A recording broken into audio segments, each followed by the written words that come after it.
are no longer people alive or corpses that are still underground to be extracted.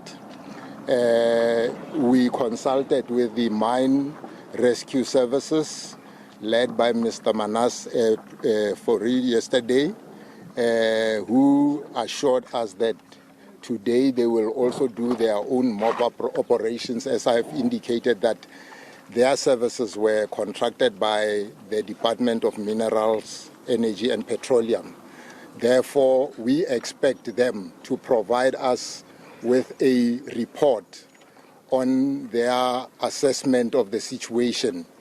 And then it is based on that report that government, the relevant ministers will also be addressing your good selves on what has transpired here. I indicated yesterday that insofar as the operation is concerned, we are continuing. Operation Vala Umgodi started in 2023, and we had penciled it to continue until May of this year. You have been to the site, you can see that access is still very much easy. Our priority and objective right from the beginning was to address illegal mining, and therefore, as far as the operation is concerned, those members who are deployed for Operation Vala Umgodi will continue to be on site, not only at 11 Shaft, but in all the areas where illegal mining is taking place. It is just unfortunate that this became our hotspot or focal area, but we will be focusing in all the other areas where there are mining, whether authorized or unauthorized, but the operation will continue. Thank you. Okay. And then, General, just take us through your meeting with the Consulate General of Zimbabwe this morning. Thank you very much. The other thing that I wanted to bring to your attention, to the attention of South Africans, we have been giving you updates since the operation started. You are aware that the majority of people who have been coming from underground, whether voluntarily or who have been assisted by the MRS, are non-South Africans from Mozambique, from Zimbabwe, Lesotho, Malawian and Congolese. Now, from our side, we have been, as per international requirements and protocol, working with these consulates. I communicated with the Consular General of Zimbabwe, who will address you as soon as I'm done, requesting them to assist us, particularly in the identification of the mortal remains, because, as we have pointed out, we would not have their database or their records as South Africans.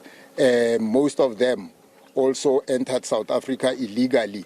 Therefore, they will assist us with the verification, confirmation of their addresses, also with engaging with those who are still alive, because they also will assist to say who of their compatriots who were underground have since perished, so that then we can understand the situation better. He intends to send a team here so that we can expedite this process. All right. Okay, thank you. I'm now going to hand over to the Consulate General of Zimbabwe, Mr. Area Perry, who will take us through the visit today to the shafts. Over to you, Mr. Perry. Thank you so much. Thank you so much, General, and good afternoon, South Africa.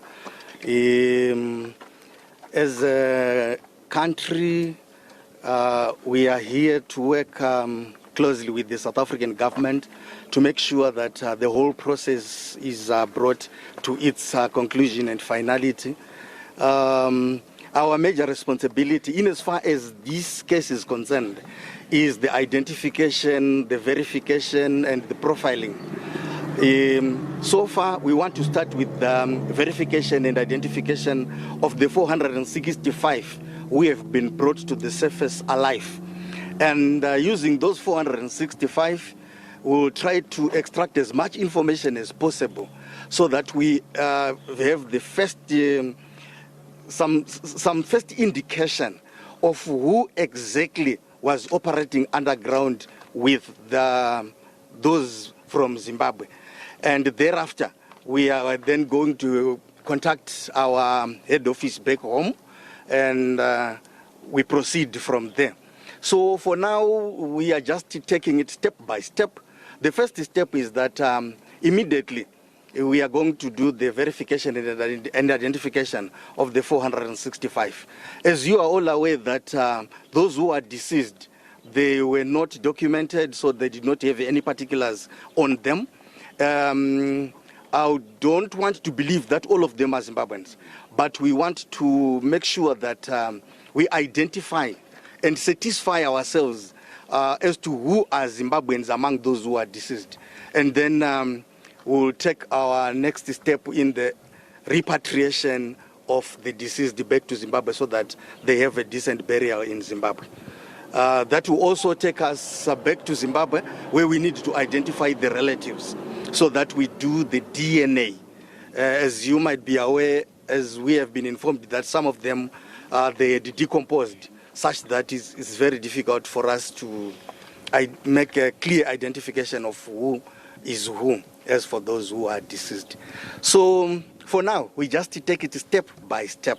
I cannot give you a conclusive that these are Zimbabweans, these are not Zimbabweans, but we need to satisfy ourselves that those who are Zimbabweans, then we take appropriate steps to make sure that the bodies are repatriated back home to Zimbabwe, including those who are alive. We also want to make sure to satisfy ourselves that the 465 are Zimbabweans. There is a process that we always do together with the South African government in the identification and verification of our own nationals. All right. Otherwise, I thank you so much.